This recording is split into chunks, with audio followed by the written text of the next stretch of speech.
1. Introduction. RAWSEP View. The United States government was on track in the Biden administration to reduce the prices for both clean energy heat pumps and clean energy electric cars. Trump tariffs are expected to upset those plans to prevent future air pollution and prevent climate change. The United States government should, instead of certifying wood stoves as safe when they are not safe, go forward with regulations that ban wood stove use and direct government money for use of forest refuse only. For home building and furniture building. For just a few examples of use of forest products for non-burning uses, it is well known from scientific and medical research that wood burning is a substantial source of PM 2.5 emissions, yet the wood burning industry uses the scientifically debunked theory named carbon neutrality of wood burning to argue that wood burning replacing coal burning in industry and in a trickle-down argument that wood burning should continue for home heating should continue. Presumably because it is called renewable. Wood may be renewable in the sense that a tree can be planted in the place of a cut-down burned tree, but it takes centuries or decades for the newly planted tree to attain the stature of the cut-down burned tree. During those centuries or decades, photosynthesis, which converts CO2 to oxygen and so sequesters some carbon, will not take place at the same rate as photosynthesis was performed previously, and wood burning emits both CO2 and PM 2.5, and PM 2.5 is not absorbed by trees, so PM 2.5 is not diminished by planting a tree in the place of a cut-down and burned tree. In fact, a living tree closes its pores against the presence of PM 2.5 from nearby wood burning, just as humans hold their breath in the presence of PM 2.5 from nearby wood burning. And when a tree closes its pores, the level of photosynthesis that absorbs CO2 pollution goes down. Wood burning emits 90% PM 2.5 particulate matter of 2.5 micrometer size, the perfect size to infiltrate the human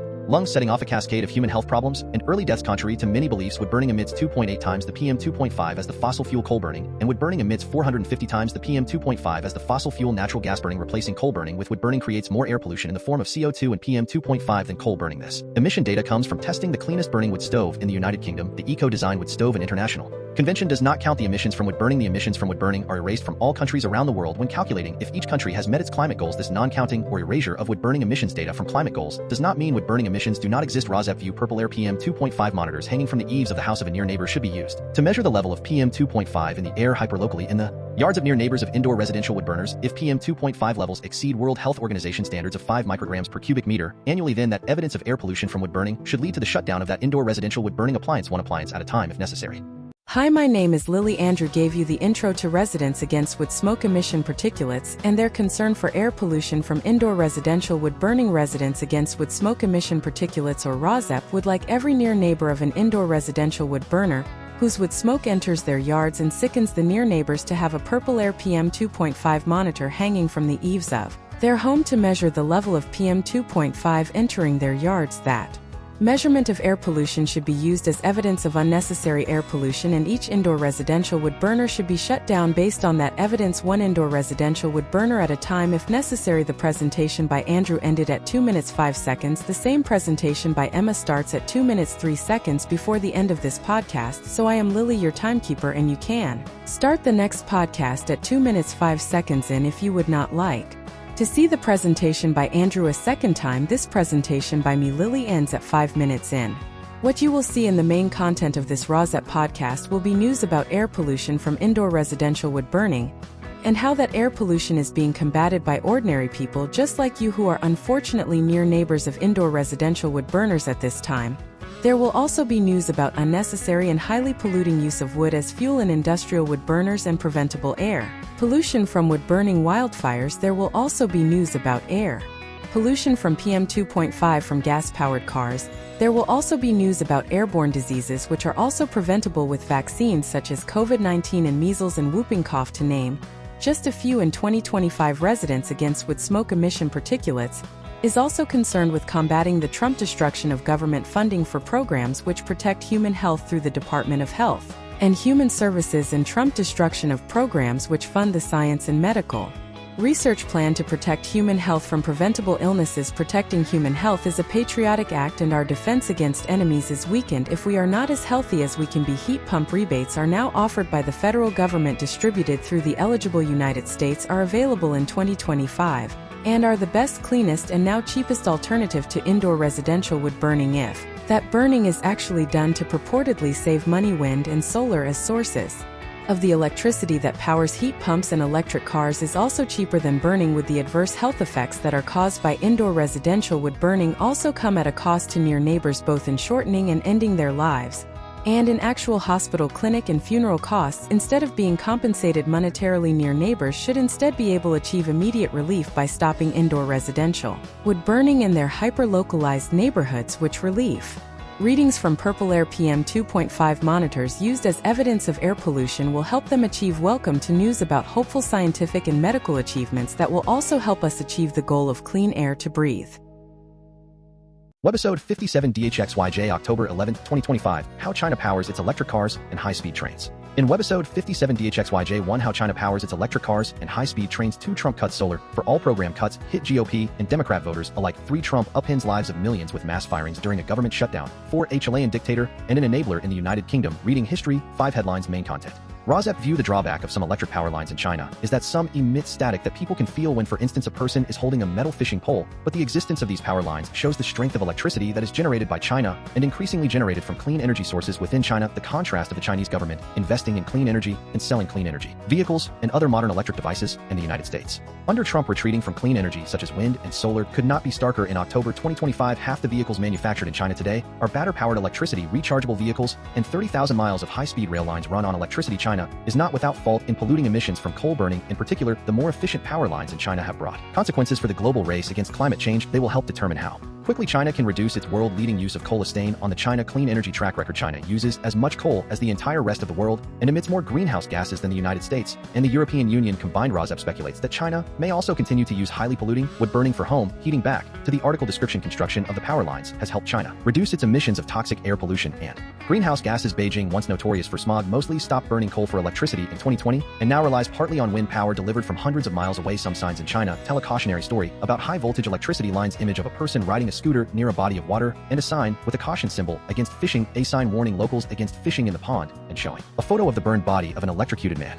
The line described in this article carries mostly solar and wind energy, as well as some coal-fired power. A farm manager in a village next to lines that pass within 30 yards of homes expressed concern. When you hold an umbrella in the rain, sparks will fly from it, and you will feel numb. 1 How China Powers Its Electric Cars and High-Speed Trains. Excerpts edited by RAWSEP for brevity and clarity in relationship to residents. Against wood smoke emission particulates. A 501c3 nonprofit organization in China, the longest ultra-high voltage power line stretches more than 2,000 miles from the far northwest to the populous southeast, the equivalent of transmitting electricity from Idaho to New York City. The line starts at solar panel farms in Xinjiang, one of the sunniest regions in China, and ends in Anhui, powering major cities along the coast. The power line starts in a remote desert in northwest China, where vast arrays of solar panels and wind turbines generate electricity on a monumental scale. It snakes southeast, following an ancient river between mountain ranges before reaching Anhui Province, near Shanghai, home to 61 million people and some of the most successful electric car and robot manufacturers in China. That is a single power line. China has 41 others. Each is capable of carrying more electricity than any utility transmission line in the United States. That is partly because China is using technology that makes its lines far more efficient than almost anywhere else in the world. The feat is owed to the ambitious national energy policies in China and the fact that few residents along the path of these lines dare object, even though the lines emit static electricity that local people said they could feel when holding a metal fishing pole, as long as you do not fish directly underneath the wires and keep the fishing line from getting tangled in the wires. It is basically fine. An air conditioning repairman said, matter of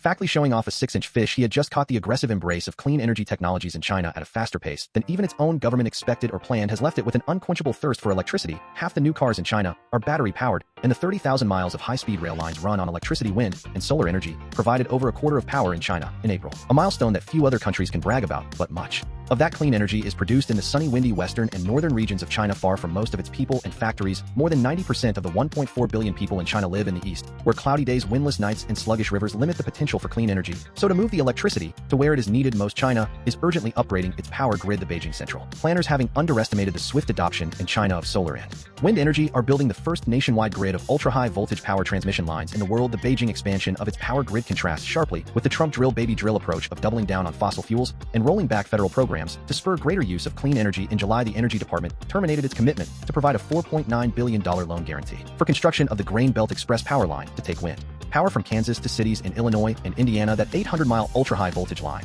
which would have covered a shorter distance than dozens of lines already built in China, ran into criticism from rural landowners and Republican lawmakers. Even before Trump took office, other renewable energy projects in the United States had to wait as long as 17 years for permits to be approved for transmission lines running a few hundred miles. Many of the ultra-high voltage lines in China use direct current technology, which allows them to carry electricity for long distances with barely any of the transmission losses that affect most high power lines in other countries. More efficient power lines in China have broad consequences for the global race against climate change. They will help determine how quickly China can reduce its world-leading use of coal. Stain on the China clean energy track record. China uses as much coal as the entire rest of the world and emits more Greenhouse gases than the United States and the European Union combined, the more advanced power grid is starting to address a central problem facing the energy planners in China. In its western regions where the weather is favorable for solar, wind, and hydroelectric power, China produces more renewable energy than it can use. Xi Jinping, the top leader in China, set a goal in 2020 of tripling the China capacity to generate wind and solar energy by 2030. The country reached that mark last year, 6 years ahead of schedule. The China government-owned electricity transmission giant State Grid was caught unprepared. State Grid is good at building things, but not 6 years ahead, said an electricity consultant in Shanghai. In some recent months, a tenth of the wind and solar capacity in China has gone unused, partly because the grid was unable to move all the power generated to improve the ability of the power system to absorb new energy. We must accelerate the construction of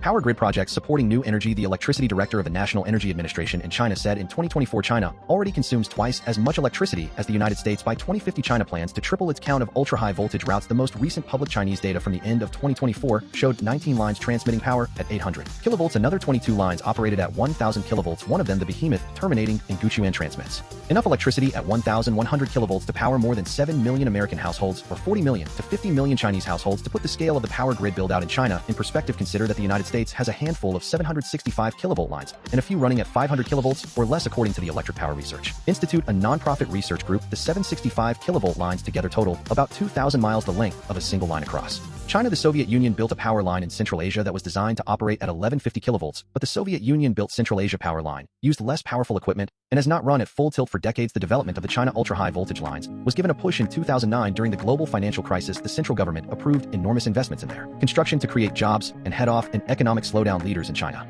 staked ambitious plans for electric vehicles and high-speed rail lines around the same time. In March 2011, the construction of ultra-high voltage lines gained further momentum from the partial meltdown of 3 nuclear reactors after an earthquake and tsunami in Fukushima, Japan. Beijing delayed many prospective nuclear reactors, which had been planned near cities, and doubled down on transmission lines from remote areas. Construction of the power lines has helped China reduce its emissions of toxic air pollution and greenhouse gases. A University of Chicago analysis of satellite data released in August found that air pollution in China had plunged 41% since 2014. That added almost 2 years to the China average life expectancy. Beijing, once notorious for smog, mostly stopped burning coal for electricity in 2020 and now relies partly on wind power delivered from hundreds of miles away. The ultra-high voltage network in China has helped the country limit its dependence on imported oil and natural gas, but it has also created new vulnerabilities. Much of northwestern China, where many of the lines are being built, is mountainous. As a result, lines had to be closely bunched as they hug a single flood-prone tributary of the Yellow River that passes between earthquake-prone mountain ranges from Dunhuang to Lanzhou in Gansu Province. Image of a person riding a scooter near a body of water and a sign with a caution symbol against fishing, a sign warning locals against fishing in the pond, and showing a photo of the burned body of an electrocuted man. For decades, countries around the world have talked about building power lines similar to those in China.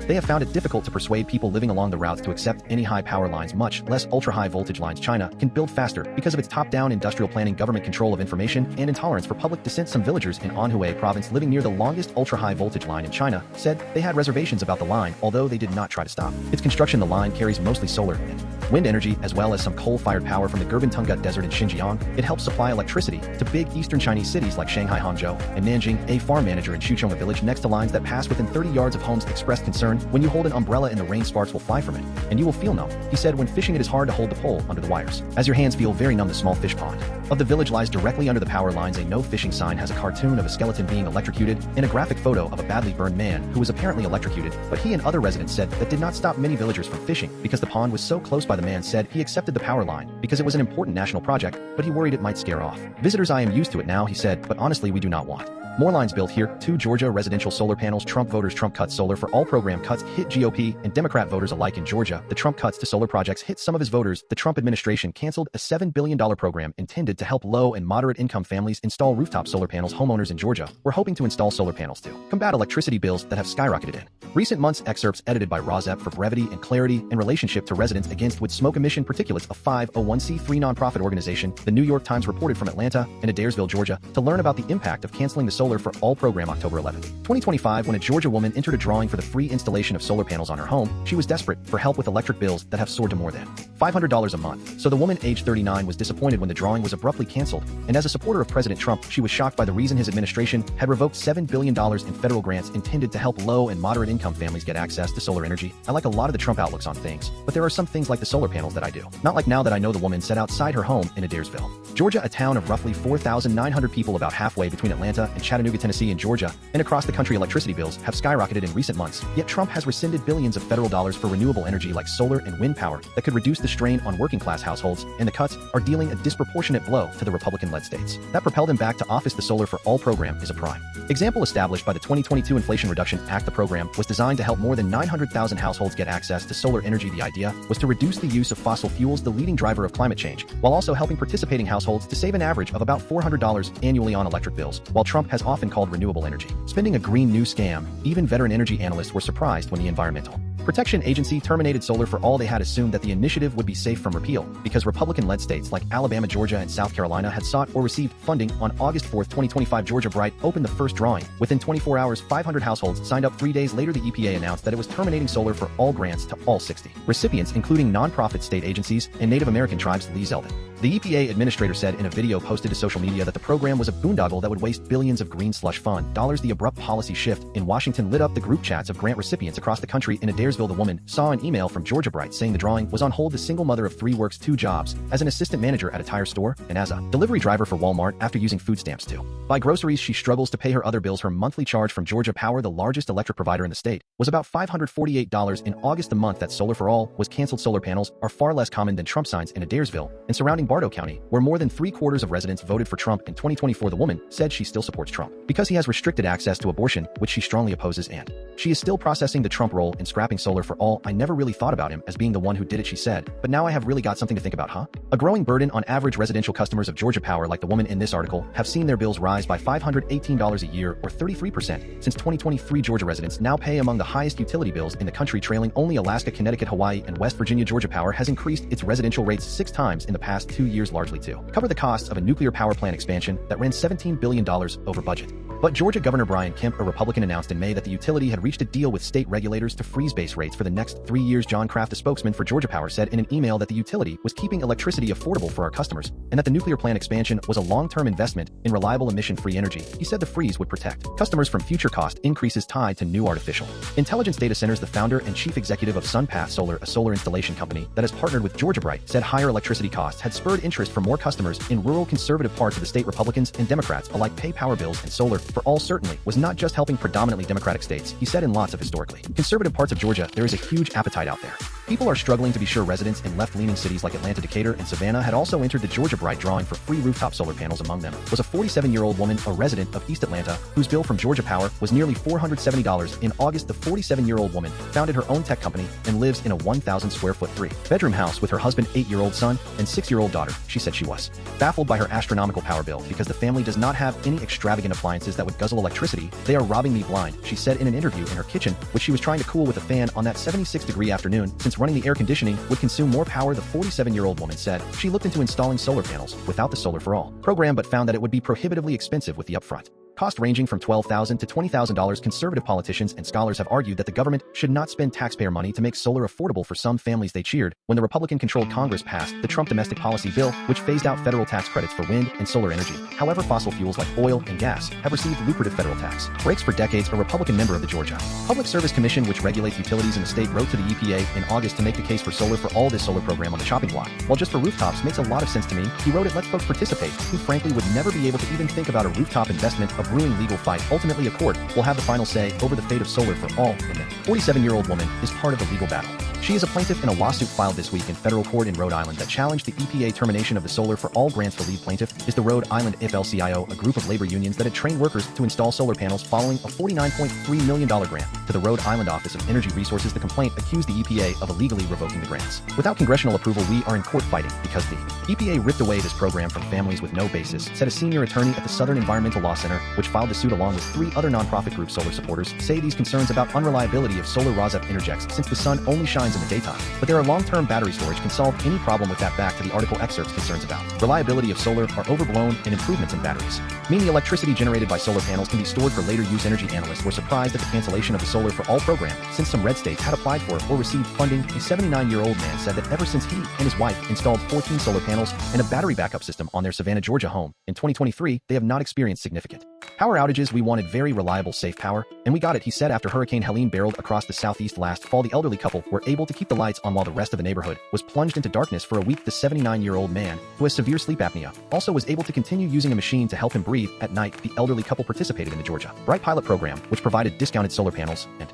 batteries through a lease of around $100 per month to about 100 households. Georgia Bright has still not rescheduled the drawings for free solar installations. Also on hold are 3 additional Georgia Bright programs that would have provided inexpensive solar panels to both homes and businesses. The woman director of Georgia Bright said that while the court fight plays out, the group is trying to attract private funding to fill the void created by the Trump administration. Yes, there have been headwinds in the solar industry, but it is not a bad investment. She said it is not risky. So if the right funders step into the gap, we're going to do big things. But if everyone retreats like the federal government, it is going to be a huge setback. 3 Trump upends lives of millions with mass firings during a government shutdown. Excerpts edited by RAWSEP for brevity and clarity in relationship to residents against wood smoke emission particulates. A 501c3 nonprofit organization. The Trump shutdown layoffs deepen impasse, angering Democrats. The Trump move to fire federal workers and his threats to make others go without pay were aimed at pressuring Democrats to cut a deal to reopen the government. The tactics have fueled Democratic resolve. The Capitol South Metro station sat empty on the first day of the government shutdown earlier this month. The New York Times, October 11, 2025. In almost any other government shutdown, Senators Tim Kaine and Mark Warner, both of Virginia, would probably top the list of Democrats most likely to try to find a quick off-ramp. They represent the state with the second highest concentration of federal employees in the nation. Both have historically been eager to join the so-called bipartisan gangs of senators who try to negotiate their way through partisan gridlock. Instead, the two have appeared remarkably dug, and even as president, Trump and his top lieutenants have threatened to use the shutdown to drastically accelerate their campaign to reduce the size of the government. They say they are channeling federal workers who are furious at the Trump White House ongoing assault on the bureaucracy and are urging their representatives in Congress to keep up the fight. I have heard that sentiment more loudly than I thought, because in Virginia we have an awful lot at stake. Kaine said in a recent interview. We suffer more in a shutdown scenario than anybody else, but I think they feel like you are threatening to hurt us. You have been hurting us since January 20th, 2025. In some ways, it is kind of not a credible threat, because you will do it anyway. Whatever happens, the dynamic has fueled Democratic resolve not to back down as the shutdown impasse drags into its second week. Democrats representing large populations of federal workers have for months heard from livid employees about the Department of Government efficiency emails they received asking them to provide a list of accomplishments. The chaos and upheaval at their agencies and the fears of retaliation. Trump has stepped up the threats in recent days, saying that he would deny furloughed workers back pay earned during the shutdown and promising that he would seize the opportunity to slash programs and projects Democrats care about. So far, that has only fueled Democratic outrage, strengthening their determination to continue demanding healthcare concessions as a condition of any deal to fund the government. But that determination will be tested in the days ahead. Russell T. Vought, the White House budget director, announced on Friday that the administration was beginning another round of federal worker layoffs, fulfilling the Trump threats, and many federal employees, including military personnel, are set to miss their first paycheck next week. Democrats on Friday gave few indications that they would be swayed. This latest round of federal firings is not an unfortunate byproduct of the government shutdown, but a deliberate choice. Warner wrote on social media, Republicans are intentionally holding federal workers hostage to force through their agenda, driving up healthcare costs for millions. Representative Don Bayer, a Virginia Democrat who represents the northern Virginia suburbs home to one of the largest concentrations of federal workers in the country, said that President Trump and Russ would have been firing federal workers by the thousands continuously since the beginning of the Doge disaster, and as numerous Republicans have admitted, they plainly hope to use the pretext of a shutdown to fire even more American workers. Bayer said in the hours before the government shutdown late last month, the White House had threatened to maximize the pain of a funding lapse in an attempt to pressure Democrats into caving and accepting a short-term deal. Federal workers at the time were largely unfazed. Democratic senators, including Senator Adam B. Schiff of California, said Schiff represents roughly 8% of all federal workers. Senator Andy Kim of New Jersey sat down last week with federal workers in New Jersey. I heard about their anxieties and fears, and that some things are worth fighting for, Mr. Kim said. And while Republicans try to pin the blame on Democrats for the furloughs and the soon-to-be missed paychecks for U.S. troops, it is not yet clear whether voters will agree during shutdowns. The majority party in Congress is typically reluctant to pass piecemeal legislation to fund popular portions of the federal government, such as the troops, fearing that doing so could relieve pressure on the other party to cut a deal to reopen. When Speaker Mike Johnson took live questions from C-SPAN viewers on Thursday, a woman who identified herself as a Republican military wife called in and chastised the Louisiana Republican for keeping the House out of session and not passing legislation that would ensure that troops get paid during the shutdown. For A Chilean Dictator and an enabler in the United Kingdom. Reading history. RAWSEP View. Excerpts edited by RAWSEP for brevity and clarity in relationship to residents against wood smoke emission particulates. A 501c3 nonprofit organization. From Wikipedia. Philippe Sands is a British and French writer and lawyer and professor of laws and director of the Centre on International Courts and Tribunals at the Faculty of Laws, University College London. A specialist in international law, he appears as counsel and advocate before many international courts and tribunals, including the International Court of Justice, the International Tribunal for the Law of the Sea, the European Court of Justice, the European Court of Human Rights, and the International Criminal Court. Sands was born in London on October 17, 1960 to Jewish parents. His mother was French. He read law at Corpus Christi College, Cambridge. Attaining a BA degree in 1982, Sands spent a year as a visiting scholar at Harvard Law School. RAWSEP View. This is a book about impunity. AI overview. Impunity is the exemption from punishment or negative consequences for wrongdoing, allowing individuals or groups to act without fear of accountability. It can refer to a general sense of being above the law, such as criminals operating with impunity. In human rights, impunity often results from a failure to prosecute perpetrators of violations itself, constituting a denial of justice for victims. RAWSEP View. Hopefully, the nascent parallels between Trump and Pinochet will not be allowed to play out to a conclusion. Whether we can figure out how to stop a dictator is not clear after reading this book, but the book outlines some ways that Pinochet gained power. Unfortunately, Unfortunately, this is not a book about jailing a dictator since Pinochet eventually walked free back to Chile in the year 2000 from Wikipedia. Augusto José Ramón Pinochet Ugarte was born on November 25, 1915 and died on December 10, 2006 at the age of 91. Pinochet was a Chilean army officer and politician who was the president of Chile from 1973 to 1990. From 1973 to 1981, he was the leader of the military junta, which in 1974 declared him president of the republic and thus the dictator of Chile. In 1980, a referendum approved a new constitution confirming him in the office, after which he served as de jure president from 1981 to 1990. His time in office remains the longest of any Chilean ruler. On December 10, 2006, at 1:30 p.m. local time, he was taken to the intensive care unit. He died of congestive heart failure and pulmonary edema, surrounded by family members at the military hospital. 45 minutes later at 2:15 p.m. local time, massive spontaneous street demonstrations broke out throughout the country upon the news of his death. In Santiago, opponents celebrated his death in Alameda Avenue, while supporters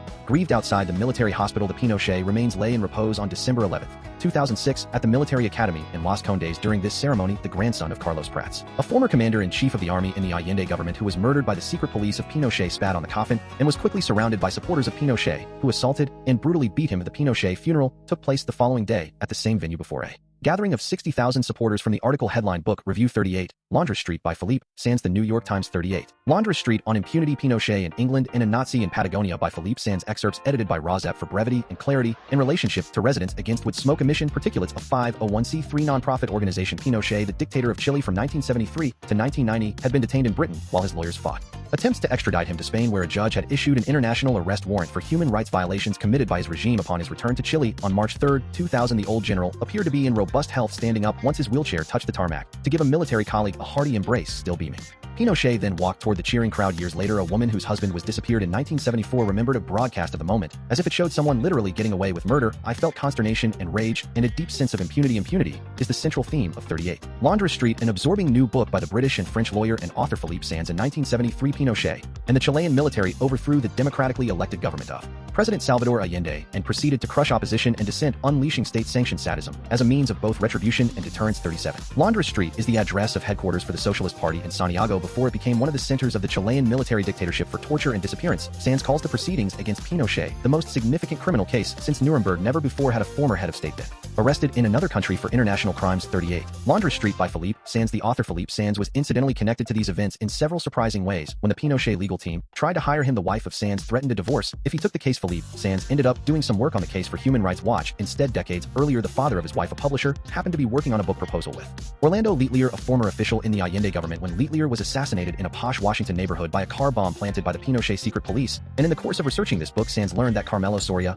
a United Nations official who was abducted on a Santiago street in 1976 and whose body was found in a canal 2 days later, was a distant cousin of his wife. But it is the connection of Sands to the other narrative thread in 38 Laundress Street that gives this book its inimitable shape. In 1962, more than 3 decades before Pinochet was arrested in London, a man by the name of Walter Roth was arrested in Punta Arenas in Chile and faced extradition to West Germany. Roth, a former Nazi SS commander, oversaw the development of mobile gas vans, a precursor to the death camps. Sands learned that a cousin of his mother, named Herta, was most likely one of the thousands murdered in the Roth vans. Herta was 12 years old. It had not occurred to me that Pinochet and Roth might be linked, but it turned out that the lives of the two men were deeply intertwined. Sands writes, after World War II, Roth escaped to Ecuador, where he met Pinochet, and for a time their families became close. In addition to their virulent aversion to communism, the men shared an interest in Nazism. Roth, after his arrest, lived in fear of the extradition that never came. Roth was thrilled by the coup led by Pinochet. Finally, Roth thought he was safe as he bragged in a letter to a nephew, "I am protected like a cultural monument." In 1965, the Chilean poet Pablo Neruda wrote an article attacking the Chile Supreme Court for allowing a war criminal like Roth to live freely. It protects people who efficiently organize collective murder and transport in vans. 38. Laundress Street is the third book in a trilogy that Sands began with the publication of East-West Street, 2016, and continued with the Ratlin, 2021, Beyond the Fact that Roth and Pinochet were socially connected. The links between them are ghostly. I wondered about proof. Sands writes, at one point, I wanted evidence, not speculation, rumor, or myth. What he does find is that the two men embraced the deployment of state power to torture and murder human beings, even as each made every effort to deflect responsibility. Pinochet, who issued an amnesty law in 1978 to immunize himself and his government from prosecution, blamed the people below, insisting he could not control their excesses. Roth blamed the people above, insisting that he was only following orders. There is a measure of hope in this book, but Sands shows that even in the face of overwhelming evidence, justice is never a foregone conclusion, especially when it comes to holding the powerful to account. In the epilogue, a Pinochet confidant tells Sands that the Pinochet Foundation received a check for nearly £980,000 from the British government made out to Pinochet personally to reimburse his expenses while he was in London. The Pinochet critics were aghast, but his lawyer was unapologetic. That is the system, he said. 38. Laundry Street on impunity. Pinochet in England and a Nazi in Patagonia by Philippe Sands. 5 headlines. The New York Times, October 11, 2025. Cable TV. Allison Janney and Bradley Whitford on their White House return. In The Diplomat, the New York Times, clean energy Trump cuts solar for all program cuts hit. GOP and Democrat voters alike. The New York Times, government shut down Obamacare enrollment by state. Most enrollees live in Republican areas. The New York Times, government shut down both Republicans and Democrats. Some Americans are starting to feel the impact of the government shutdown. The New York Times, Trump economy, billions of dollars vanished. Low-profile bankruptcy rings alarms on Wall Street. The New York Times, Trump layoffs even during shutdown. The Trump shutdown layoffs deepen impasse, angering Democrats. The New York Times, Trump pettiness at the heart of his lawsuits against personal enemies at the center of the Letitia James indictment. A house in Norfolk, Virginia. The New York Times, Trump retribution campaign. The Trump split screen. A peacemaker abroad. A retribution campaign at home. The New York Times, Trump Supreme Court, federal judges warning of judicial crisis fault. The Supreme Court emergency orders. The New York Times, Trump surrogates, online RAWSEP View influencers. From the article headline, the Trump aides and officials take political battles online. The New York Times, Thailand hair length regulated. Why many students in Thailand cannot let their hair down. The New York Times, China, how China powers its electric cars and high-speed trains. The New York Times, China Trump tariffs. Trump threatens 100 tariffs on Chinese goods. The New York Times. Cat's corner strategy with Tiger and Leone, saying the quiet part out loud. Roar. Hi, I am Tiger. Our human asked us to get up from our naps and start Cat's corner strategy with Tiger and Leone. She gave us a list of internet allies, which we will post for her here. Hi, I am Leone. It is better for your mental fitness to go to these websites than to go to bro sites for advice. Substack letters from an American Heather Cox Richardson. Substack your local epidemiologist. The Midas Touch. The Guardian. The New York Times. One introduction. RAWSEP View. The United States government was on track in the Biden administration to reduce the prices for both clean energy heat pumps and clean energy electric cars. Trump tariffs are expected to upset those plans to prevent future air pollution and prevent climate change. The United States government should, instead of certifying wood stoves as safe when they are not safe, go forward with regulations that ban wood stove use and direct government money for use of forest refuse only for home building and furniture building. For just a few examples of use of forest products for non-burning uses, it is well known from scientific and medical research that wood burning is a substantial source of PM 2.5 emissions. Yet the wood burning industry uses the scientifically debunked theory named carbon neutrality of wood burning to argue that wood burning replacing coal burning in industry, and in a trickle-down argument that wood burning should continue for home heating should continue. Presumably because it is called renewable, wood may be renewable in the sense that a tree can be planted in the place of a cut-down burned tree. But it takes centuries or decades for the newly planted tree to attain the stature of the cut-down burned tree. During those centuries or decades, photosynthesis, which converts CO2 to oxygen, and so sequesters some carbon, will not take place at the same rate as photosynthesis was performed previously, and wood burning emits both CO2 and PM 2.5, and PM 2.5 is not absorbed by trees, so PM 2.5 is not diminished by planting a tree in the place of a cut down and burn tree. In fact, a living tree closes its pores against the presence of PM 2.5 from nearby wood burning, just as humans hold their breath in the presence of PM 2.5 from nearby wood burning. And when a tree closes its pores, the level of photosynthesis that absorbs CO2 pollution goes down. Wood burning emits 90% PM 2.5 particulate matter of 2.5 micrometer size, the perfect size to infiltrate the human lung, setting off a cascade of human health problems and early deaths. Contrary to many beliefs, wood burning emits 2.8 times the PM 2.5 as the fossil fuel coal burning, and wood burning emits 450 times the PM 2.5 as the fossil fuel natural gas burning. Replacing coal burning with wood burning creates more air pollution in the form of CO2 and PM 2.5 than coal burning. This emission data comes from testing the cleanest burning wood stove in the United Kingdom. The Eco-Design Wood Stove and International Convention does not count the emissions from wood burning. The emissions from wood burning are erased from all countries around the world when calculating if each country has met its climate goals. This non-counting or erasure of wood burning emissions data from climate goals does not mean wood burning emissions do not exist. RAWSEP View. Purple air. PM 2.5 monitors hanging from the eaves of the house of a near neighbor should be used to measure the level of PM 2.5 in the air hyperlocally in the yards of near neighbors of indoor residential wood burners. If PM 2.5 levels exceed World Health Organization standards of 5 micrograms per cubic meter annually, then that evidence of air pollution from wood burning should lead to the shutdown of that indoor residential wood burning appliance, one appliance at a time if necessary.